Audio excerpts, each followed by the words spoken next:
This is the no bullshit truth of the 30-30-30 method. So what it is a simple weight loss strategy created by biohacker influencer Gary Brecka, a man who likes to spout a lot of bullshit, and was later published in the book The 4-Hour Body by Tim Ferriss, a book that I owned and read multiple times back in the day, but has incredibly, pathetically dated nutrition advice, so please do not take your nutrition advice from that, although I am still somewhat a fan of Tim Ferriss, just for nostalgic reasons. Regardless of that, what this method suggests is that within 30 minutes of waking in the morning, you consume 30 grams of protein, and then you do 30 minutes of low intensity cardio, such as walking, okay? And what it proposes is that you lose fat easier and faster by following this method. But the reality is it's not magic. They claim it's more effective for multiple different reasons, which I'm not going to touch on here because we'll talk till the day comes home. I'm going to give my reasons why I call bullshit on this. So number one is the more rigid you make a strategy, in other words, if the more rule-like it gets, the more sustainability is in question. Genuinely, what happens on the day that you have to get up earlier for work, or on the day after the night where your kid kept you up half the night and you can't even think about eating, let alone doing 30 minutes of cardio? What happens on the days that you sleep in? What happens on the days that you're on vacation? What happens when it's crappy weather outside and you can't go for a walk? What happens when you can't follow through on specifically 30 minutes after 30 grams of protein? What happens? Well, I'll tell you what happens for most people is they get frustrated and then they fall off the wagon because it's too damn rigid. Number one argument is protein timing. 30 minutes after waking, eat protein, okay? There is no research that shows that 30 minutes after waking is better than any time during the day to eat protein. Is it great to have a high protein breakfast? Yes. But it can be 20 minutes after waking, it can be 2 minutes after waking, it can be an hour after waking. Whatever your first meal of the day is, eat high protein. Great suggestion, but it doesn't have to be 30 minutes after waking. If you intermittent fast and your first meal of the day is at noon, high protein, same thing. It doesn't have to be 30 minutes after waking. Do what makes sense for your life and schedule. Next thing, 30 grams of protein. Does it specifically have to be 30 grams of protein? No. Is 30 grams a good bare ass minimum for the average dude to hit in the morning? Yeah. I mean, I aim for 50 to 60 with my breakfast. Okay? So do you need 50, 60? No. There's nothing magical about the numbers I go for or 30 grams. You could hit 25, 20, be fine. Is it better to hit over 30, 35, 40, 45? Great, even better. Why is high protein breakfast, high protein first meal of the day important? Because it helps stabilize your energy, helps keep your mental focus clear, and ultimately it keeps you full and satisfied. So you're less likely to crave or want to eat stuff that's not as beneficial, and you're less likely to go back snacking and repeat snacking and get cravings later on, okay? And there's another huge benefit to protein, which I'm gonna discuss in a minute. Now, waiting 30 minutes and doing low intensity cardio. Is low intensity cardio magically better at fat burning? No, it is not. The confusion comes from low intensity cardio using more fat for energy. So out of the resources that our body creates energy, it uses a higher portion of fat at a lower intensity, and then at a higher intensity, it uses a higher portion of carbohydrate. But it doesn't matter if your body is using a higher portion of fat for energy, a higher portion of carbohydrates for energy, a mix of both of them combined with oxygen in the case of longer duration cardio. It doesn't matter, because what leads to fat loss over the week is being in a calorie deficit, otherwise consuming otherwise known as consuming fewer calories than your body needs to maintain its current weight. So fat burning, your body using fat for energy, and fat loss from your body are not the same thing. Okay? So there's nothing magic about low intensity cardio. And does it need to be 30 minutes after? No, it doesn't. Does it need to be exactly 30 minutes of low intensity cardio? No, it doesn't. It could be weight training. It could be running. It could be whatever exercise you want to do. And does it have to be just 30 minutes? No. You could do 40, 50, an hour and 15, whatever. There's nothing magic about 30 minutes of exercise, nor 30 minutes of cardio, nor specifically low intensity cardio. Okay? None of those things are something that makes this better.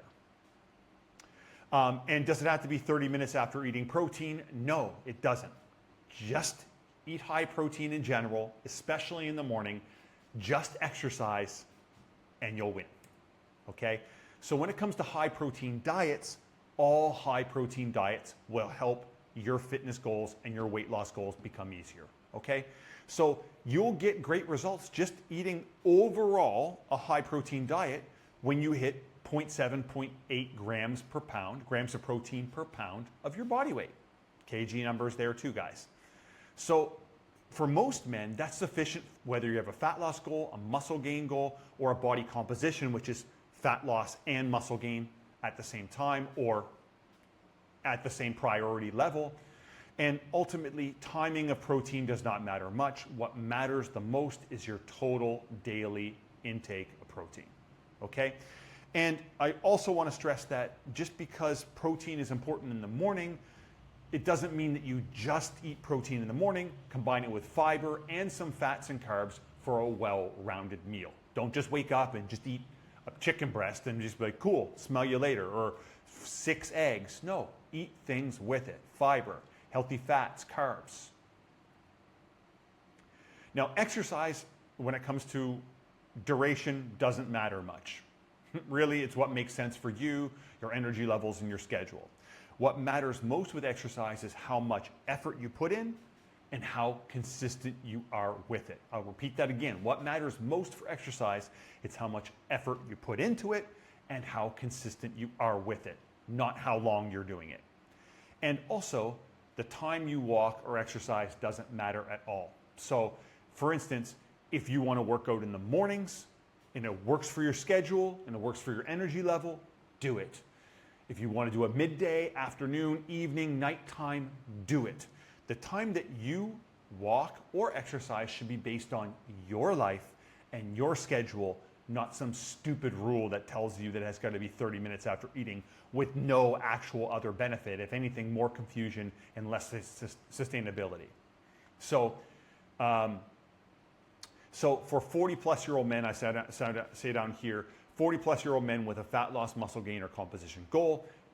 My freaking thing is covering it, but I can't move that. It'll back out of this altogether.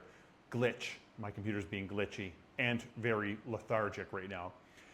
Weight training should be prioritized and walking and cardio added for longevity and health benefits. That's what it says behind that bubble.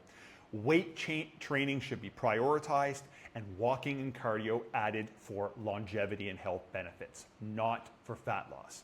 So if your main goal is weight loss or specifically fat loss, weight training is the spearhead for your exercise, and walking and cardio are great additions for health and longevity. The priority ladder for most men 40 plus is longevity being more important than weight loss, and it should be. I'm not saying don't try to lose weight. I'm saying it shouldn't be the number one focus for the long term. Because I know you don't want to leave the planet early.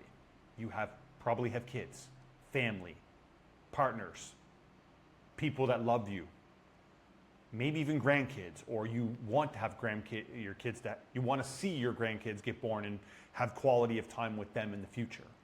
Or you're proud of the work you put in to grow or build your business, to build career success, to get where you are at with your job or career. And you want to enjoy life to the fullest. You don't want to feel held back by your body, the way it looks, or the way it performs for the long term. I mean, who does? So yes, Fat loss, specifically fat loss, not weight loss, plays a part in living healthier and feeling better for the long term. But it being the focus for the long term usually holds you back and leaves you a little short-sighted in some areas and leads men to sacrifice health, muscle, hormones, other things in the interest of just losing fat as aggressively and quickly as possible, which I just don't agree with. So the 30-30-30 rule is not magic. It's nothing special. There's nothing genius about it. Simply, it's just two important lifestyle habits, exercise and high protein eating, and attaches arbitrary values that don't make it more effective or more special. If anything, I would argue that it makes it less sustainable without any additional benefit, if anything, negative benefit. So my final words on the 30-30-30 diet is a big, smelly, stinky turd. Now, that being said, you're up. It's your life. You can do whatever you want with your life. If you think I'm an idiot and you want to do 30-30-30, cool. Try it, cool. But for me, losing weight when you don't sustain the weight loss and you just gain it back is pointless. So if you try it and you can't sustain it, I told you so.